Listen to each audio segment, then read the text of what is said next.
Okay, ladies and gents, this is Prophetic here with BionicPup. I think it's 8.0. Let's take a look. There's a quick run through.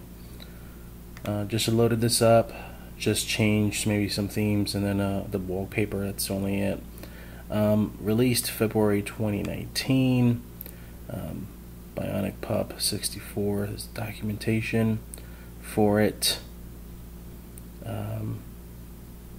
Gives you some how-tos, because obviously it's not going to be a one-for-one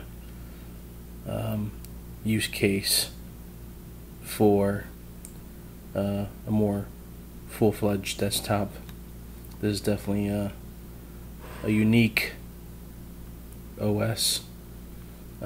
Funny enough, when you think about snaps, when you think about containers, really, actually, more so containers, Puppy Linux had some of that thing going on with their software packaging. So a little tidbit, unknown fact, a little ahead of the game back way when.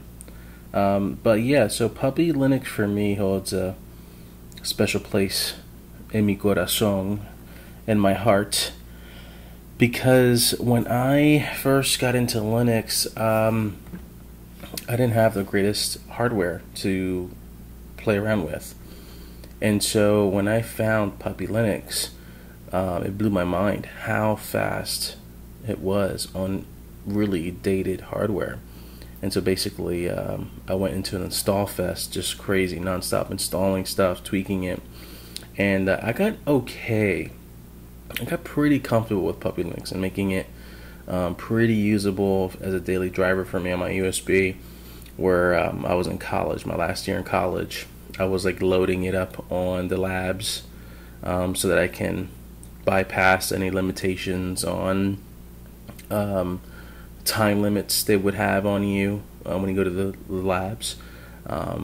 And even, I guess, some security bypassing too as well.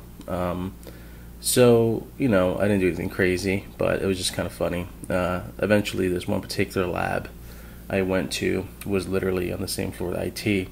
And every time it noticed a unauthorized operating system on the network, it kind of shut down after 10-15 minutes, and I realized, hey, they're seeing something funky and they're stopping it, so I guess I better take my USB and go somewhere else. And all it's like it's funny, I knew just enough to be dangerous in terms of like maybe being a risk. And every time I would walk out, I'll see someone in IT walk in, and I think it took a while. It took like 2 or 3 times before I realized, oh my god, I think they're looking for me, because I see the kind of like a flabbergasted look on their face, and they're just kind of like, looking at everyone's screens. That's how, green I was.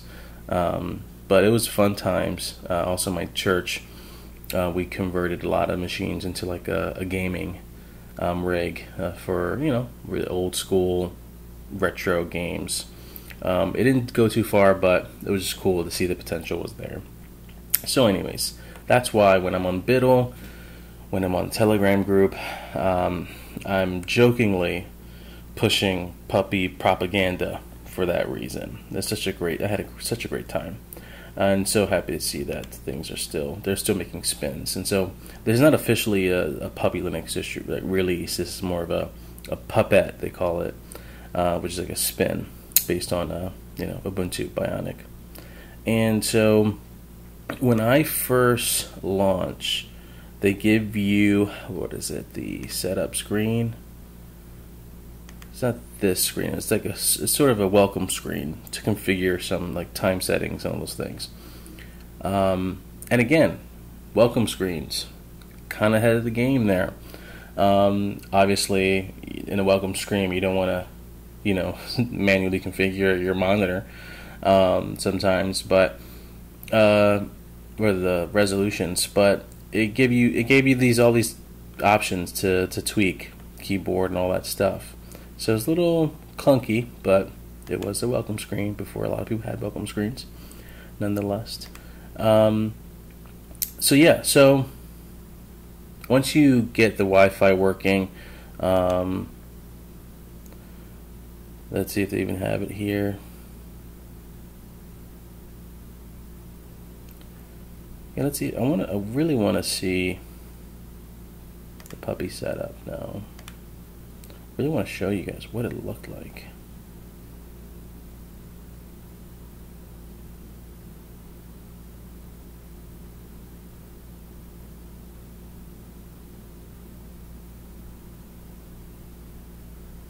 Here we go. I think this is what it is.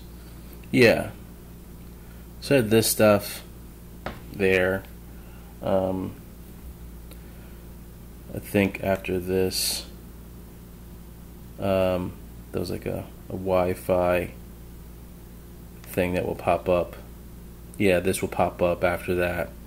You'll click on this guy, and 90% of the time, the simple network setup will work, which is like created by Barry, the original founder of Puppy Linux. And if not, you had other things that you can tweak. Good luck getting recognized for your Wi-Fi cards, stuff like that from back in the day. It was really rough, but nowadays it's pretty good. So let's take a look. So again, another thing that's kind of like always intrigued me, that was quaint, charming, was how they created these icons and they placed it in in the corner here. Always liked that. I don't know why it just kind of stuck on me. I never did it personally, you know. Eventually it would disappear, but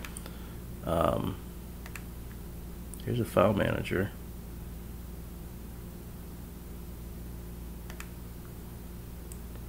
And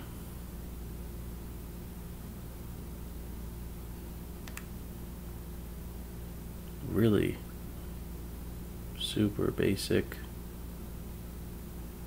Icons are really old school, but man, look how fast and snappy that is. Full install, USB installer. Here's a puppy package manager, kind of like Synaptic almost. Let's see. All of this. See if it picks that up. Whoops. I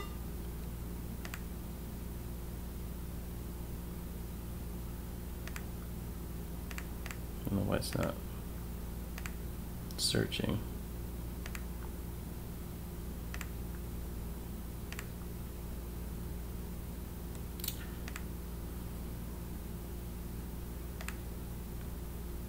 I think I switched it, but so Libre. There it is.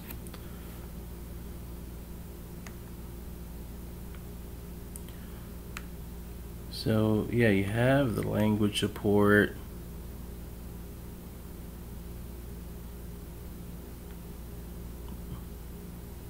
They do actually have it, so you can actually find it. Like an all-in-one. Looks like they have Impress. Let's just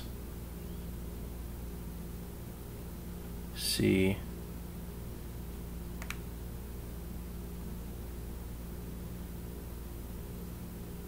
What installation looks like. We're on something as not heavy, but as robust as Impress, LibreOffice Impress.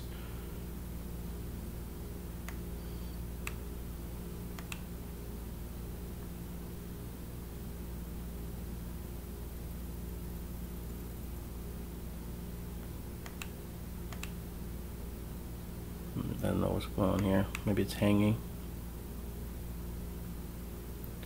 Oh, yeah, I see it. I use a dark theme, so it's kind of hard to tell if it grayed out or if it's just, so it looks like it's loading here. Oh, well, that's going. Genie, I think, or yeah, Genie for text editor, I think it is. Let's see what version. 1.33. And look at that beautiful feature here, running as root default. It's not a bug. It's a feature. Here. Look how fast this goes. Bam! Right there. Abby word. What? The dark theme actually plays really nicely with Abby word, which is wonderful when you see that happen. It doesn't always happen. Let's see what calc looks like. Numeric, actually. 1.10.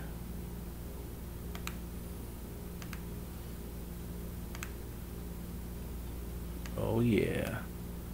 Microsoft Paint-esque.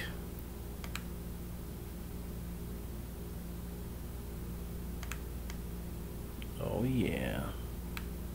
That's what I'm talking about.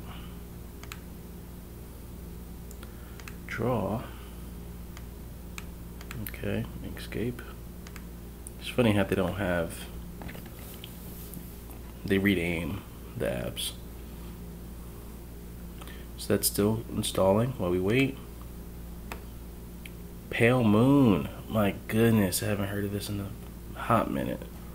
My goodness. Wow. Minor updates.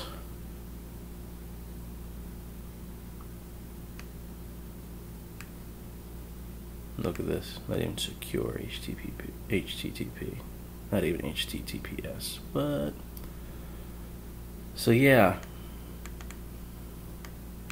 Super basic web browser.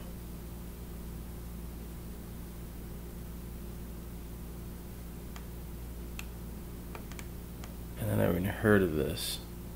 Goanna-based web browser. Was it like Mozilla's like framework a long time ago or something? Or am I confusing with something else?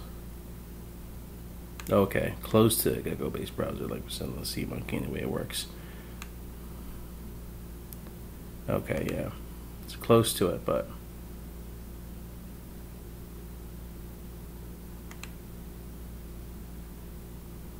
interesting stuff, man. I have a Windows one. Oh snap, they have extensions. Wow. So you can do some appearance-based. Let's take a look at privacy and security.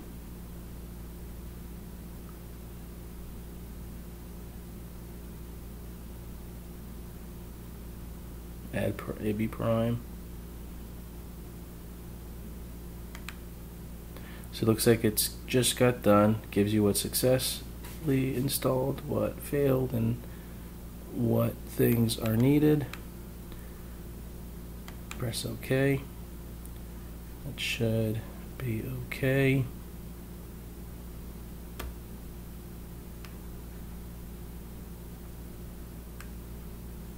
Interesting. It's very basic add-ons for Pale Moon browser. Not bad though. They have claws, baby. No, I have a dummy one.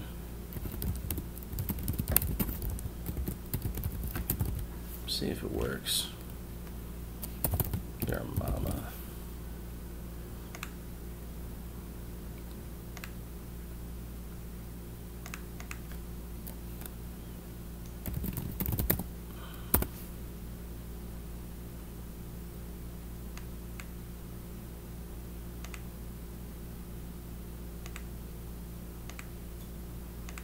Let's see if it works. Probably didn't get the password right.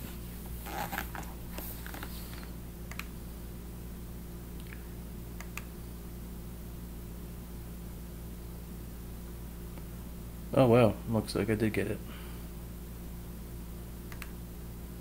So the theme doesn't render that well.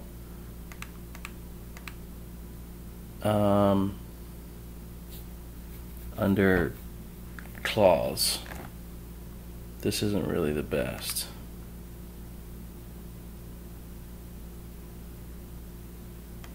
It's almost there. Almost there.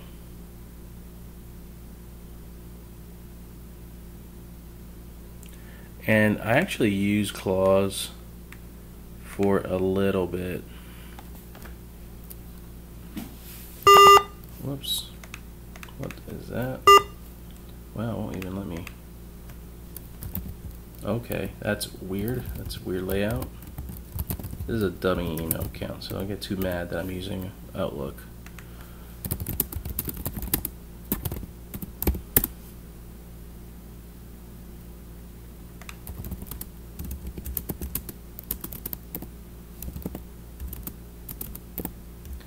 So last time I used claws, what I would end up doing was start off an email and draft, and then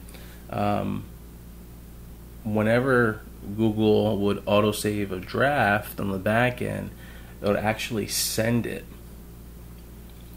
So people were getting 5 versions of that same email and then the completed version.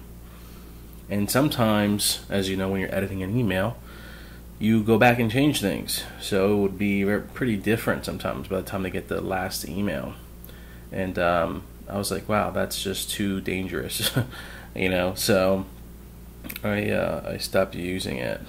I talked to one of the developers, put a bug in. They said, oh, it's how Google does this, and almost pretty much essentially put it on Google, on Gmail.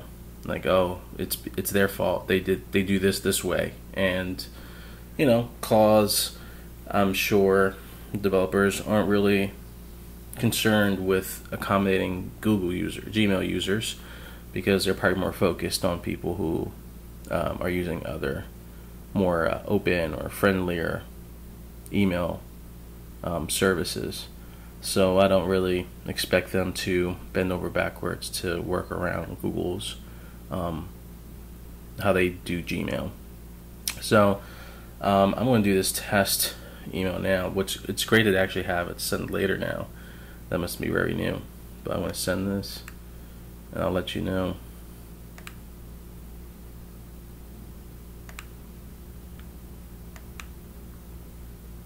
how that goes.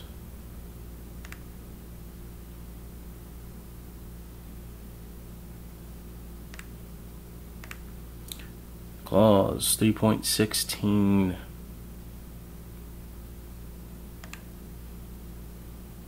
Interesting stuff. Chat is hex chat.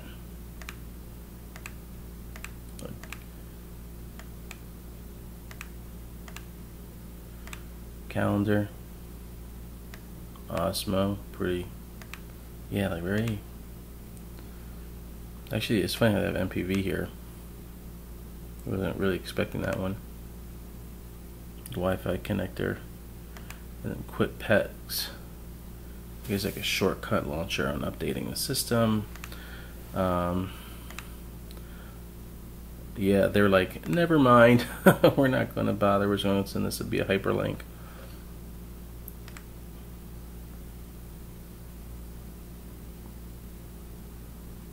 And look at that. It opens with petget. Let's see how that works. Pale Moon looking pretty good with the animations here. I'm impressed. Tour. Alright, Puppy Package Manager already automatically picks it up. Opera does really well with resources. A lot of people don't realize that. I experienced that with, what was that? Makulu Linux. We did that on Biddle, and I was looking at, wow, you know, they have all these crazy things running at the same time on their GNOME session, and I'm looking at Opera and what it's taking in terms of resources, and it's not taking a lot at all. It was such a efficient browser. I was so impressed, and so I set it to run it for a little bit. But then it doesn't really. Then there was a bug. It's been around for a while. Alright, confirmed for Google, where Opera wouldn't play Facebook videos that well. Like, it will actually not let you play video, which actually is a bug, but actually is a great productivity feature because you would not get sucked in as much. Flash, we'll pass on Flash. Thank ya. Mumble, great. Pigeon, I don't know who uses Pigeon still, but Corebird, which is nice Twitter desktop client. I wouldn't want to run a Google Earth on this thing. Okay, so we got WPS Office. That's nice. They really are not making any pretentious or, grandstanding on like what to provide the user. They have open source stuff and also proprietary stuff. AnyDesk, that's interesting. Whoa. And that's interesting to do a wget or something, a curl or something to get that going. That's awesome. FreeCAD, MegaSync, OpenDrive. Whoa, install Google Drive Sync. This is pretty, I must say, not bad. Of course, they're able to kind of do this and get away with it because of the Ubuntu base. But when you think of Puppy, you're not really thinking of these modern solutions for open source software, Spotify, Steam. Oh man, maybe another video. Wine, VirtualBox, Conky.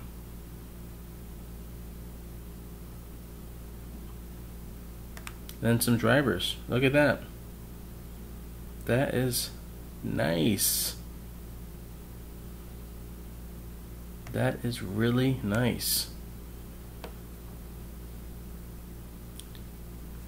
So that's pretty impressive. And then you have this stuff where you can, so there's almost like that's their boutique. The EquipPet is like their boutique for Mate. What Mate does with boutique software center, boutique store.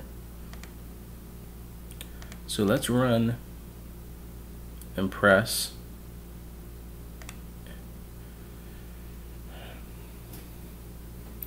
Pretty fast loading. And we are off to the races with this template. Bam. This is what awesome looks like.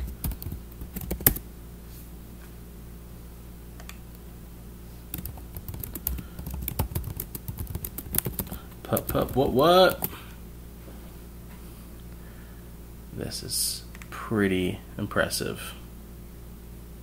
Now, of course, this will never be my daily driver ever. But would I, considering the quick pets, man, I could install LibreOffice. I got email clients. I got modern web browsers. I even have some media stuff.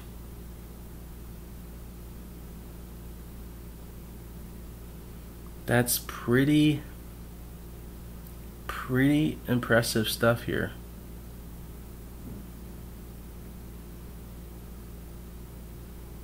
Now, I did try to mess around with some themes, and it had to hang on me for a little bit.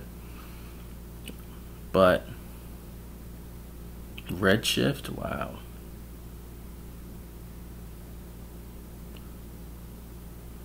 Format floppy disk, just in case. You never know, guys. You never know where that floppy disk might need some formatting. But aside from the root user type thing. Like obviously that is a little problematic, which I'm sure maybe could be overcome. This is pretty dope. It's pretty dope. Just don't sleep on the pups, as I keep telling y'all. I might throw this on my USB keyring. For one reason, sometimes my MX persistent install takes extremely long to load and extremely long to save, and that's probably because I'm not saving things right. I probably have to like tell it to frugal something or another. I got to learn more about that, but this is just, I don't have to worry about that. It always will be a little faster on loading. The persistence is a little faster in terms of saving from my recollection from back in the day. And that's because it's probably more limited, whereas MX Linux probably has way more robust features and how they save things and options. So that's probably why it's a little more, might take a little longer to do those things when you're closing up shop. But I'm really liking this. I think if you're feeling frisky, you should try this out. Puppy Linux BionicPup to save the day. Catch you guys laters. See ya.